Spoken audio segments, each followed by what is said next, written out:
오늘 우리 함께 읽을 기록된 하나님 말씀, 신약의 말씀 고린도전서 제1장 18절에서 31절까지의 말씀입니다.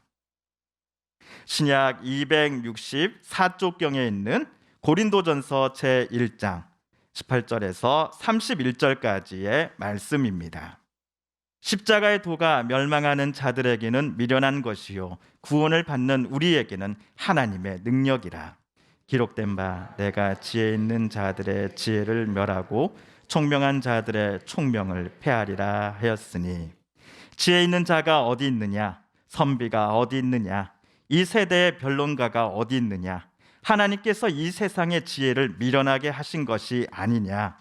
하나님의 지혜에 있어서는 이 세상이 자기 지혜로 하나님을 알지 못하므로 하나님께서 전도에 미련한 것으로 믿는 자들을 구원하시기를 기뻐하셨도다. 유대인은 표적을 구하고 헬라인은 지혜를 찾으나 우리는 십자가에 못 박힌 그리스도를 전하니 유대인에게는 거리끼는 것이요 이방인에게는 미련한 것이로되, 오직 부르심을 받은 자들에게는 유대인이나 헬라인이나 그리스도는 하나님의 능력이요 하나님의 지혜니라.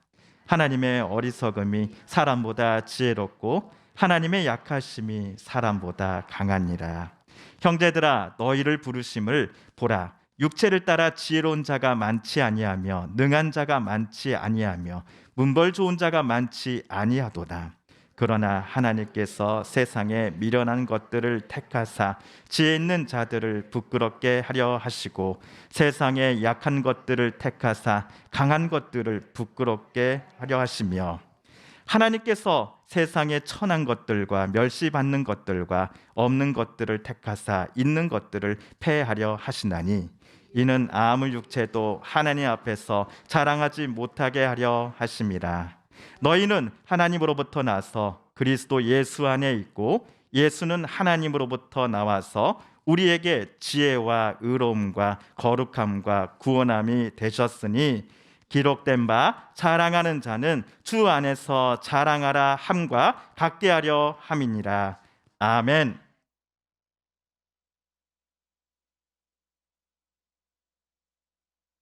며칠 전 설 명절을 맞아 저희 집 식구들이 차를 타고 고향집으로 이동하는 중이었습니다. 제가 운전대를 잡은 지 약 1시간쯤이 지났을까요? 갑자기 앞이 캄캄하다고 느껴졌습니다. 시계를 보니 낮 1시, 2시경쯤이었습니다.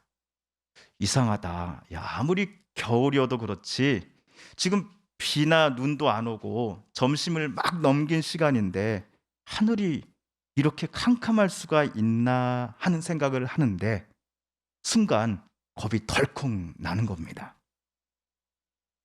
컴퓨터를 오래 보고 모니터 보다 보니 이 젊은 나이에 눈이 이상해진 거 아닌가, 운전을 오래 하다 보니 피로가 쌓여서 내 눈에 무슨 이상이 나타난 것 아닌가로 시작했던 그 염려와 걱정이 제 마음속에 점점 커져가기 시작했습니다. 옆자리에 앉은 아내에게 조심스럽게 이야기를 꺼냈습니다. 저기 여보, 지금 한낮인데 날이 너무 어두워. 당신도 그래? 라고 물었지요. 그러자 아내가 저를 쳐다보더니 이렇게 대답하는 겁니다. 선글라스 꼈잖아. 아내의 말을 듣고서 즉시 오른손을 올려 제 귀에 걸쳐있는 안경테를 만져보았습니다. 평상시 제가 쓰는 안경의 테보다도 좀 더 두꺼운 선글라스의 테였습니다. 제가 운전 시작 때부터 선글라스를 착용하고 있다는 것을 까맣게 잊고 있었던 겁니다. 그러니 캄캄한 터널에 입장할 때 급격하게 눈앞이 더 캄캄해져 보였던 것이지요. 여기에 선글라스까지 썼으니 터널 안을 일반 안경을 착용했을 때보다도 훨씬 더 저는 그 당시 어둡게 느꼈던 것이었습니다.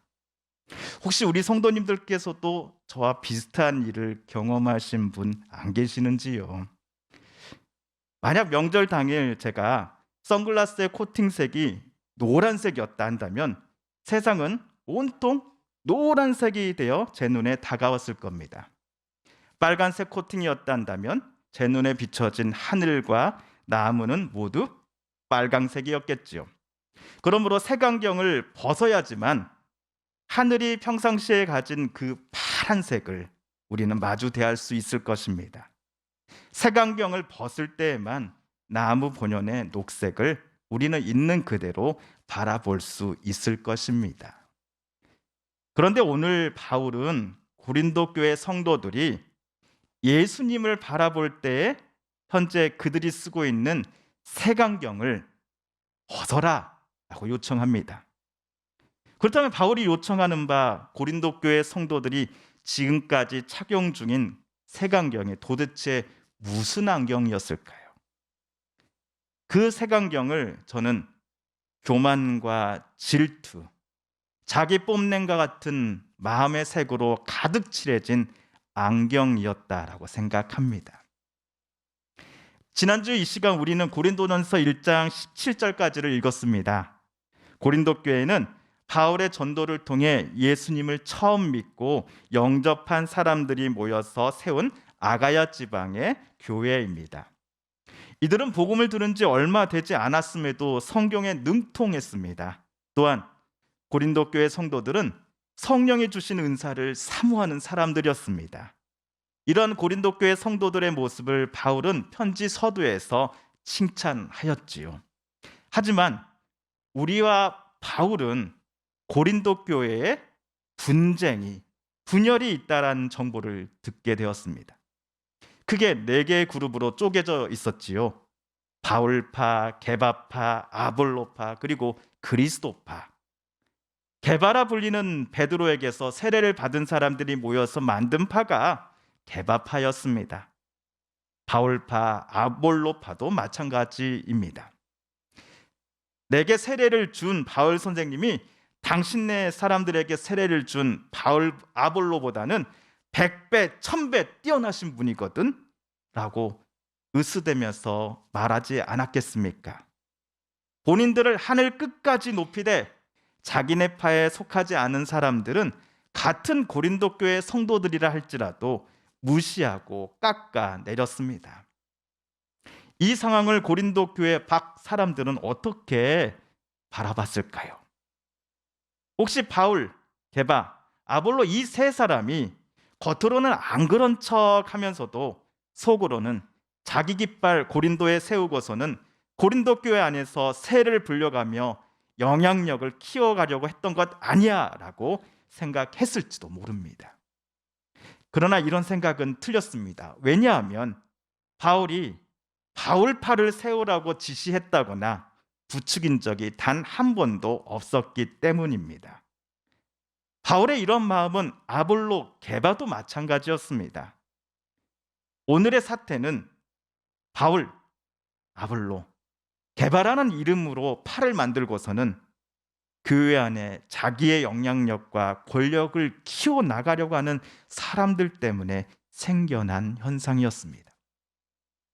그러니 내가 누구에게서 세례를 받았는가, 누구에게서 가르침을 받았는가 하는 문제는 파당을 짓고 서로 경쟁하고 싸우는 고린도 교회 사람들에게 그다지 중요한 문제가 아니었을 겁니다. 바울은 17절에서 이렇게 말합니다. 그리스도께서는 교회 안에 당파를 만들라고 나 바울을 보내신 것 아닙니다. 복음을 전하라고 주님은 나를 보내신 겁니다.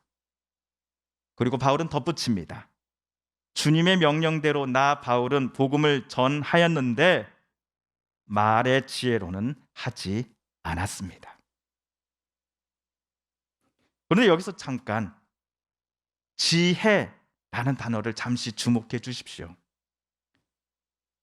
왜냐하면 오늘 우리가 읽은 1장 18절에서 31절까지 지혜라는 단어를 바울은 무려 12번이나 쓰고 있기 때문입니다.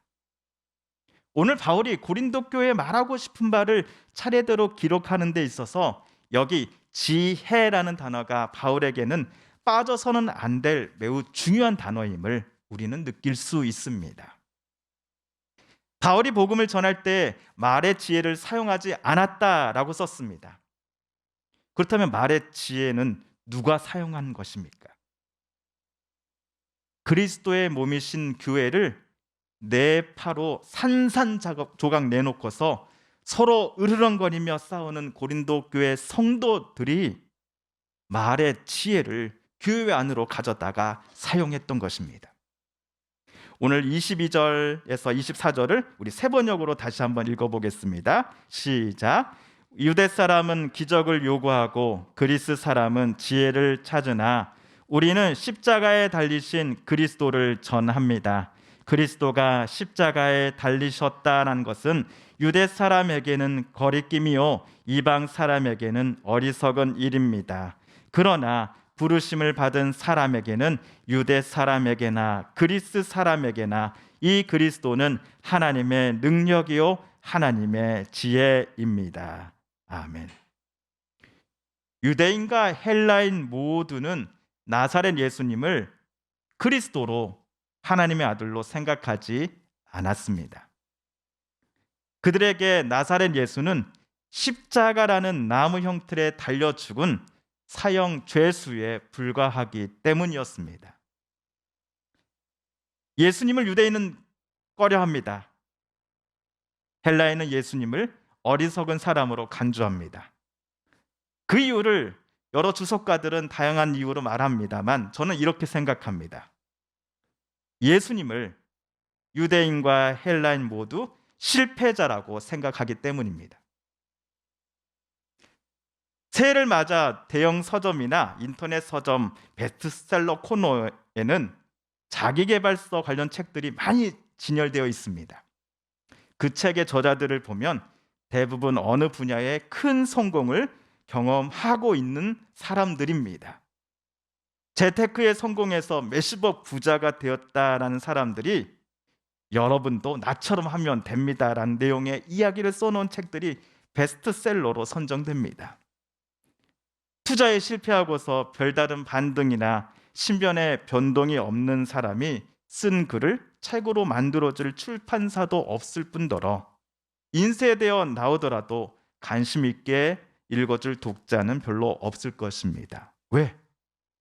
누구나 할 것 없이 사람들은 실패한 사람의 이야기에는 관심을 주지 않으려 하기 때문입니다. 하지만 오늘 바울의 마음을 아프게 한 것이 무엇인지 아십니까? 교회 밖 사람들이 예수님을 바라볼 때 사용하는 그 안경을 고린도 교회를 이루고 있는 성도들도 똑같이 착용하고 있었다는 점입니다. 그 안경을 쓰고 있으니 고린도 교회 교인들마저도 이 십자가에 달린 예수님을 실패자로 치부해 버렸던 것입니다. 그리고 고린도 교회 교인들은 교회 안에서 파벌을 만들어 자기 세력을 키우는데 열심을 냈습니다. 십자가에 달려 죽은 예수는 실패자이기에 고린도 교회 교인들은 예수의 가르침과 명령을 따르지 않으려 했습니다. 예수님에게서 하나님의 아들의 영광과 성공의 빛남을 느끼지 못했다라고 고린도 교회 사람들은 간주했기 때문이었죠. 그러자 고린도 교회 사람들 스스로가 성공한 사람이 되어 남들에게 존경받고 인정받는 이가 되고 싶어 했습니다. 성공한 사람이 되면 남들에게 지혜롭다라고 인정받게 되면 다른 사람들이, 내 이웃들이, 내 가족들이 나를 극진히 섬기겠지. 내 말 한마디면 내가 만든 파당이 내 교회가 군대처럼 일사불란하게 내 뜻대로 움직이겠지. 이런 마음 때문에 고린도 교회 교인들 중 어떤 이들은 더 많이 돈을 가지려고 했습니다. 또 더 많이 지식을 갖고자 했습니다. 좀 더 솔직히 말하면 고린도 교회 교인들은 남에게 자랑할 만한 학벌이 필요했던 겁니다. 공부해서 남 주기 위한 공부를 함이 아니라 공부해서 나 이롭기 위한 공부를 무조건 했던 겁니다. 사회에서 더 높은 자리에 오르고 교회에서는 직분을 탐했을 것입니다. 남들에게 예수님처럼 내가 실패한 사람이 아닌 교회 안 누가 보더라도 나를 멋있게 성공한 사람으로 보이기 위해서였습니다. 그들은 교인이여 성도라고 자신을 남들에게 소개하면서도 정작 그들은 예수의 흔적을 자기 속에서 단 하나도 남기지 않으려 했습니다. 고린도 교회 그들에게 실패한 예수님은 필요 없는 존재였기 때문입니다. 그러나 우리는 예수님이 달리신 그 십자가 형틀의 의미를 잘 알고 있습니다. 우리 죄를 대신 지시고 우리 구원하기 위해 하나님의 아드님이신 예수께서 친히 화목제물 되시어 십자가에 달려 죽으셨습니다. 하나님의 아드님은 철저히 낮아지셨습니다. 십자가에 달렸을 때 주님께서는 하늘의 권세도 영광도 전혀 느껴지지 않았습니다. 어쩌면 30년 전 베들레헴에 사람의 몸을 입고 태어나는 순간부터 그는 모든 기득권을 내려놓고 삶을 시작했을 것입니다. 예수님은 먼저 제자들의 발을 씻기셨습니다. 예수님은 먼저 사랑하셨습니다. 예수님은 먼저 아픈 이들과 함께 우셨습니다. 예수님은 먼저 남을 섬기셨습니다. 그리고 예수님은 죽음의 십자가 처형을 피하지 않으셨습니다. 남들이 뻔히 실패자로 낙인 찍힐 것이 뻔한 십자가를 예수님은 기꺼이 받아들이셨습니다. 십자가 죽음을 통해 세상을 밝히 비추실 메시지를 이 십자가 죽음을 통하여 예수께서는 선포하시기 위해서였습니다. 그 메시지가 무엇입니까? 하나님 아버지께서 이 세상과 사람들을 지극히 사랑하신다 였습니다. 내가 선한 일을 많이 해서가 아니라 전적으로 하나님의 은혜로서 고린도 교회 성도들은 그리고 저와 여러분은 하나님의 자녀로 선택받았습니다. 그러니 하나님 보시기에 남보다 내가 더 낫다고, 내가 당신보다 더 섬김받고 높임받아야 한다라고 자랑할 것이 내 안에 과연 있을까요? 바울은 30절 31절에서 다음처럼 고백했습니다. 우리 함께 읽어볼까요? 시작.